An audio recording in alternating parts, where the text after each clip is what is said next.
इतिहास के सबसे सुप्रसिद्ध युद्ध हल्दी घाटी का युद्ध अकबर की सेना और महाराणा प्रताप के बीच 18 जून 1576 को लड़ा गया।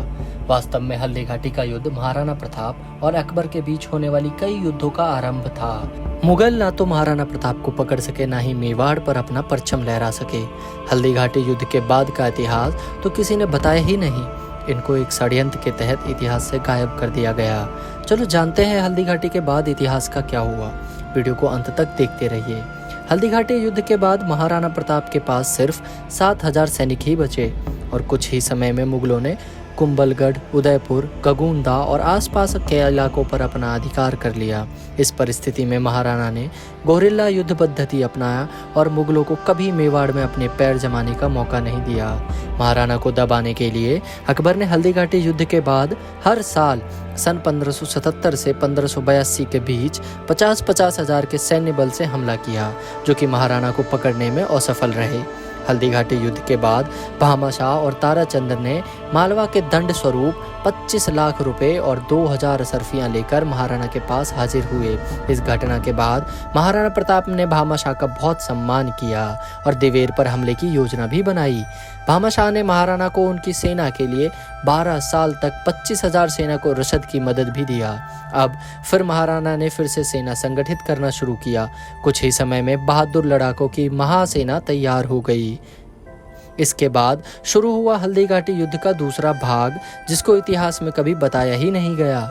इतिहास के इस दूसरे भाग को द बैटल ऑफ दिवेर कहा जाता है। बात सन 1582 की है। विजयादशमी का दिन था। महाराणा ने अपने नव संगठित सेना के साथ मेवाड़ को पुनः स्वतंत्र कराने का प्रण लिया। उन्होंने सेना को 2 हिस्सों में बांटकर युद्ध का बिगुल फूंक दिया।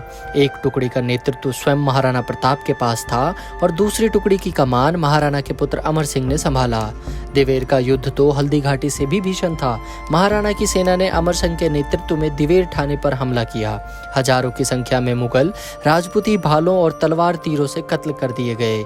युद्ध में अमर सिंह ने अकबर के चाचा सुल्तान खां पर वर्ची से वार किया और उसे मार गिराया।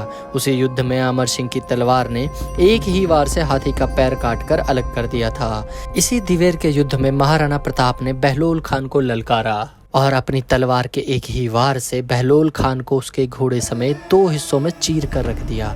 इतिहास में कहीं भी महाराणा प्रताप की इस वीरता का उल्लेख नहीं मिलता। मेवाड़ में इसी घटना में एक कहावत बनी कि मेवाड़ी तलवार सवार को घोड़े समेत चीर देता है। ये घटनाएं मुगलों को भयभीत करने के लिए पर्याप्त थी, जिसके पश्चात बचे खुचे 36,000 मुगलों ने महाराणा प्रताप के सामने आत्मसमर्पण कर दिया। यह आज तक के भारत के इतिहास का सबसे बड़ा आत्मसमर्पण था। दिवेर के युद्ध ने मुगलों का मनोबल इस तरह तोड़ दिया कि मुगलों ने मेवाड़ में बनाए अपने सारे ठिकानों को खाली किया। यहाँ तक कि मुगल रातों रात कुंभलगढ़ का किला खाली करके भाग गए। दिवेर युद्ध के बाद महाराणा ने गोगुंदा, कुंभलगढ़, बस्सी, चामुंड, मतारिया, मांडलगढ़ पर कब्जा कर लिया।